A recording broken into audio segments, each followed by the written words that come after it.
암 같은 경우는 우리가 이제 치료비가 많이 든다라고 이야기를 하잖아요. 암 치료에 드는 비용 왜 이렇게 많이 들어가는 걸까요? 네, 실제로 암 치료에서 가장 많은 비용을 차지하고 있는 것은 항암 치료라고 말씀을 드릴 수가 있는데요. 암 치료비 전체 중에 무려 58.9%로 절반이 넘는 비용이 항암제 치료비로 발생이 됩니다. 우리나라는 건강보험제도가 굉장히 잘 되어 있어서 현재도 잘 운용이 되어 있고요. 급여 부분에서는 최대 95%를 국가에서 지원해주고 있어서 훨씬 비용 부담이 덜어지는 것은 사실이나 대체적으로 그러니까 모두가 급여 대상이 되는 치료 항목을 진행하는 것은 좀 힘들다고 봐야 되겠죠. 대체적으로 암 치료율이 높고 부작용이 적은 항목은 건강보험 적용에서 제외가 되어 비급여 항목으로 처리가 됨으로써 치료 비용의 부담이 커질 수밖에 없는데요. 또한 암 치료는 단순히 암에 대해서 치료비만 발생하는 것이 아니라 치료 기간 동안 내가 하고 있던 모든 경제 활동을 접고 투병에 전념을 하게 됩니다. 그렇게 되다 보면 아예 소득이 없는 상황까지 오겠죠. 그에 따라서 생활비, 간병비, 기타 부수적인 필요 비용이 더욱 증가할 수밖에 없는데요.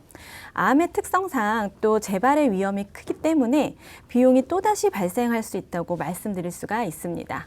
보면은 이제 암 같은 경우도 종류가 굉장히 많지 않습니까? 그럼 어떤 암이 가장 치료비가 많이 들까요?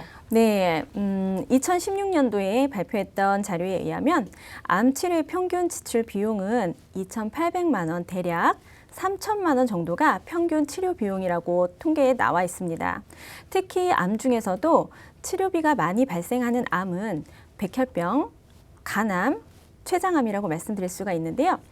연간 6천만 원 이상의 치료비가 들고 폐암은 4천만 원, 발병률은 많으나 완치율이 굉장히 높은 갑상선암은 치료 비용이 1,200만 원 선으로 나와 있습니다.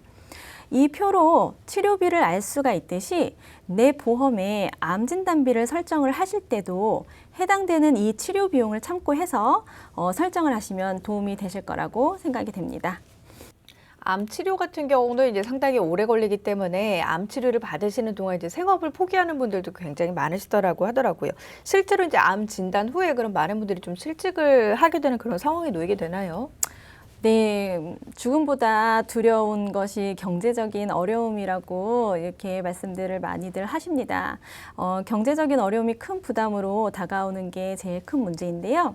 암 발병 후에 10명 중 8명은 직장을 잃게 되는 통계 자료가 있습니다.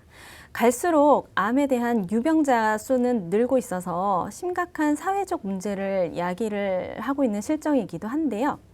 병원비는 비싸고 항암 치료나 약물 치료에 들어가는 돈은 많고 그래서 암에 걸리면 직장 생활조차 제대로 하지를 못하겠죠.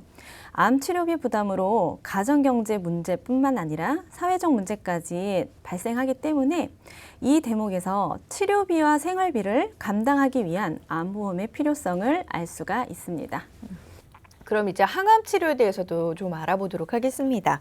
치료 종류에 따라서 비용도 달라지는 것 같은데 어떤 치료법들이 있을까요? 네, 항암 치료제는 예전에 1세대 항암 치료제에 대해서는 되게 부작용이 많았어요. 그래서 드라마를 예전에 보시면 암에 걸렸는데 막 머리가 한 움큼씩 빠지고 그리고 막 계속 구토를 하시는 분을 드라마에서 많이 보셨을 거예요. 그게 1세대 화학 항암제였어요. 그렇기 때문에 정상세포까지 공격을 해서 이제 탈모가 생기고 구토하고 그래서 일상생활을 잘 못하는 그런 항암 치료제였어요. 근데 요즘은 2세대 표적 항암 치료제가 나타났어. 그래서 얘는 정상세포를 죽이는 게 아니라 정상세포는 놔두고 암세포만 표적으로 해가지고 죽이는 그런 항암제예요. 그래서 탈모 구토 중 부작용이 적고요. 그다음에 치료제의 반응이 빨라서 일상생활에 빨리 복귀를 할 수 있는 거죠. 그런데 이제 2세대 말고 3세대 면역 항암제가 나왔대요. 그 대신 얘는 정말 면역 세포를 좀 늘려서 내 몸을 더 좋게 해주는 그런 기능까지 있다라는 거죠. 그래서 예전에 1세대는 화학 항암제, 2세대는 표적 항암제, 3세대는 면역 항암제로서 이제 부작용이 적고 치료 반응을 빨리 보여서 환자에게 정말 좋은 그런 반응을 일으키는 이런 항암제로 이제 계속 진보를 했습니다. 그렇다면 실제로 이제 폐암 진단을 받은 후에 치료까지 받는다고 했을 때 그러면 보장은 어느 정도 가능한 건가요? 암 진단을 받으셨는데 항암 방사성만 있다라고 했을 때는 암 진단비가 만약에 3천만 원 있으면 3천만 원을 받으시겠죠. 그리고 방사선 약물 치료비가 500만 원 있어요. 그러면 여기 500만 원 더해서 3,500만 원을 받으실 수 있으세요. 근데 표적 항암 치료제 항목이 있다라고 하면 암 진단비 3천만 원 받으시죠. 그리고 항암 방사선이 1,000만 원 있으면 1,000만 원 또 받으시고요. 그리고 표적 항암 치료비가 3천만 원이 있다라고 하면 3천, 1,000, 3천 도합해서 7천만 원을 받으실 수 있고요. 여기에 암 통원비가 또 추가로 있다라고 하면 매 통원시마다 1회 10만 원씩을 받으실 수 있으신 겁니다.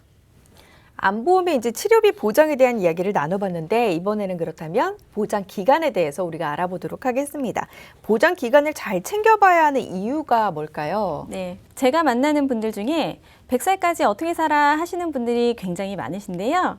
국립암센터 통계청 자료에 따르면 평균 수명률 증가에 따라서 암 발병률도 연령에 상관없이 지속적으로 증가하고 있는 반면에 70대로 갈수록 암보험 가입률은 저조해지고 있는 것을 볼 수가 있습니다.